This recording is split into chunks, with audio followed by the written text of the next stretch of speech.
Okay, right this way. Just down a few more steps. You're doing great.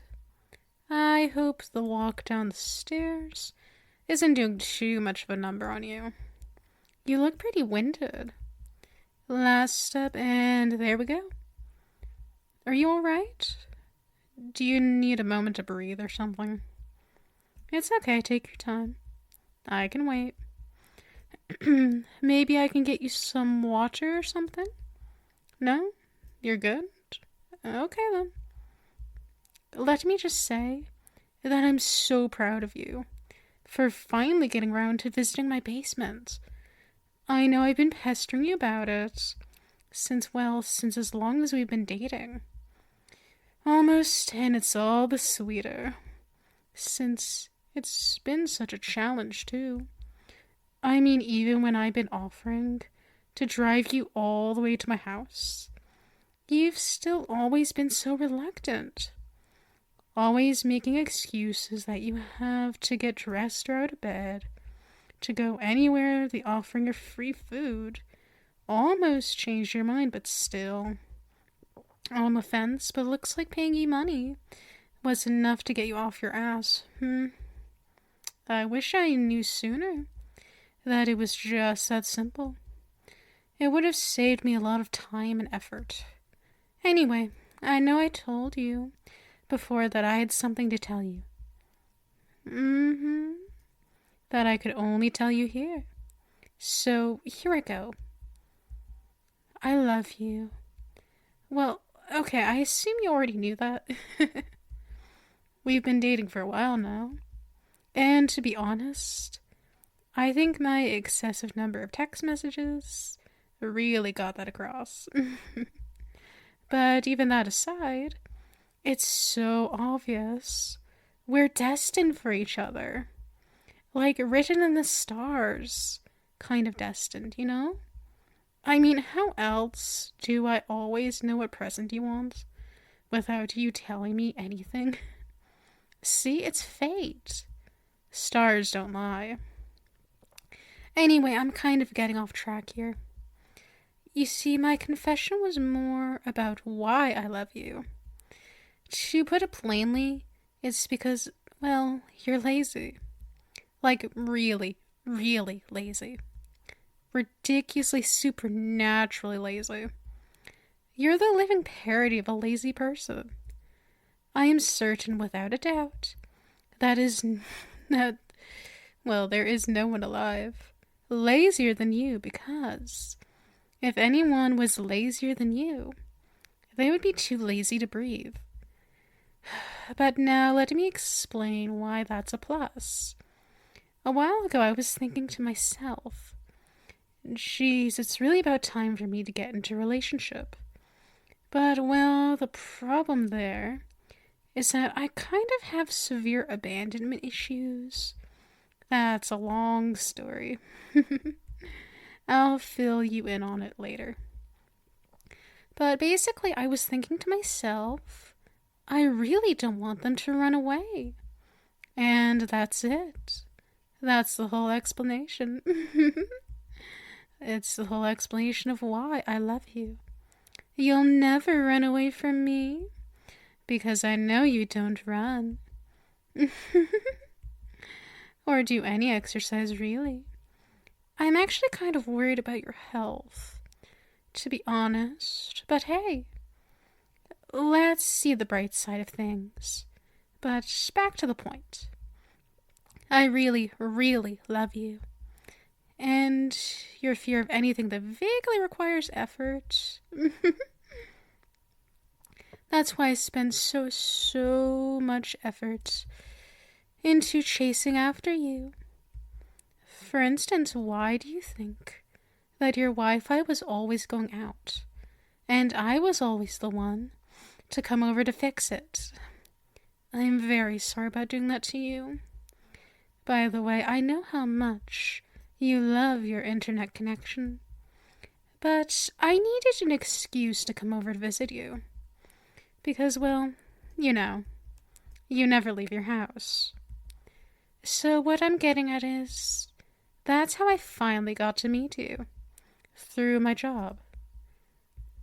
Well, you see, my job isn't to come over to fix your Wi-Fi.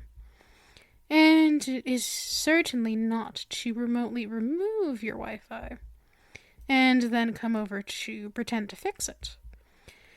But that was just the cover I needed. My real job, of course, is a member of, well, let's just say that I work for a government agency. Anyway, so as part of my job, I can see what people search up on the internet. Most of the searches are just cat pictures, or students looking for the answers to their homework.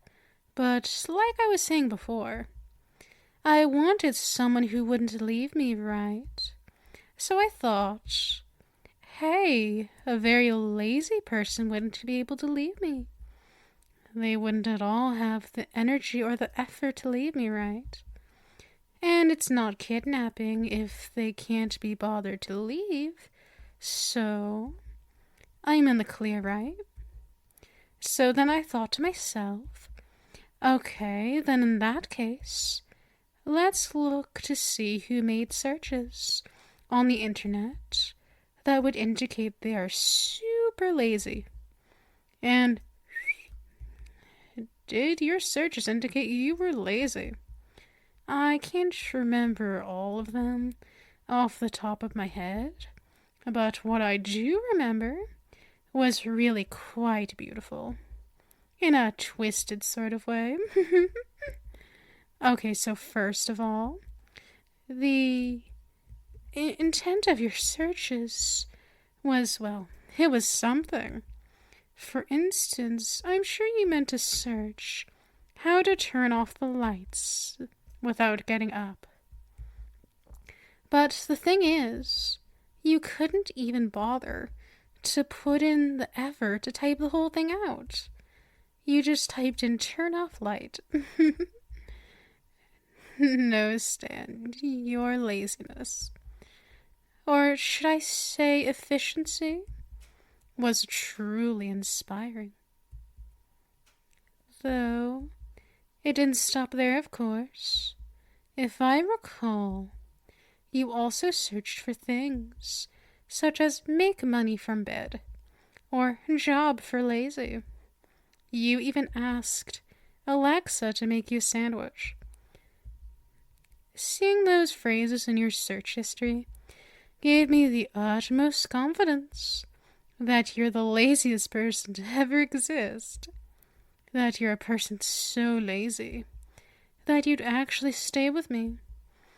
And laziness aside, I know you often say that you want to stay with me, but with my sort of personality, that's so hard to take at face value.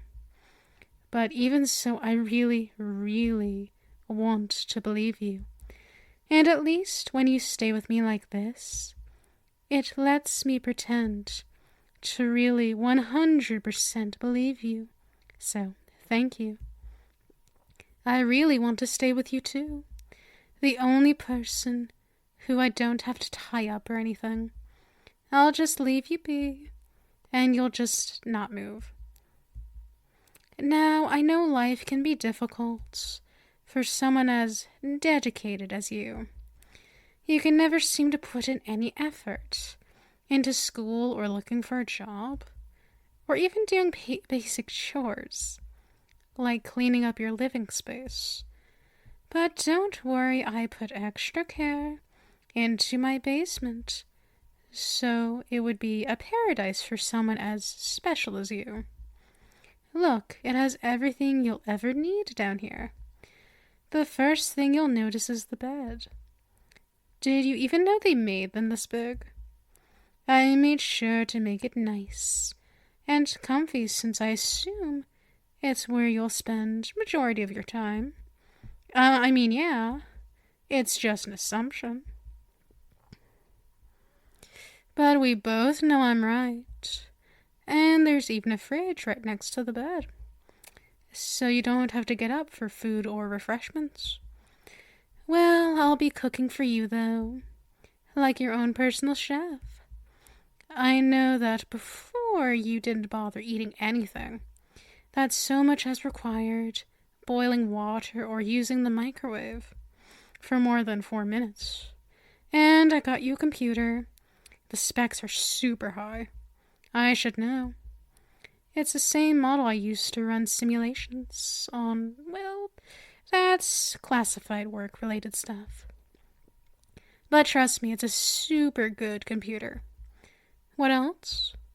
Oh, there's a bathroom here, so you don't have to go up the stairs to use it. I know how you would hate to have to go upstairs, especially ones as long as mine. Oh, and sorry about the treadmill here. Oh, you don't have to wince. Sorry, I know treadmill is a dirty word for someone like you. I hope it doesn't offend you too much. It was here before I started renovating everything.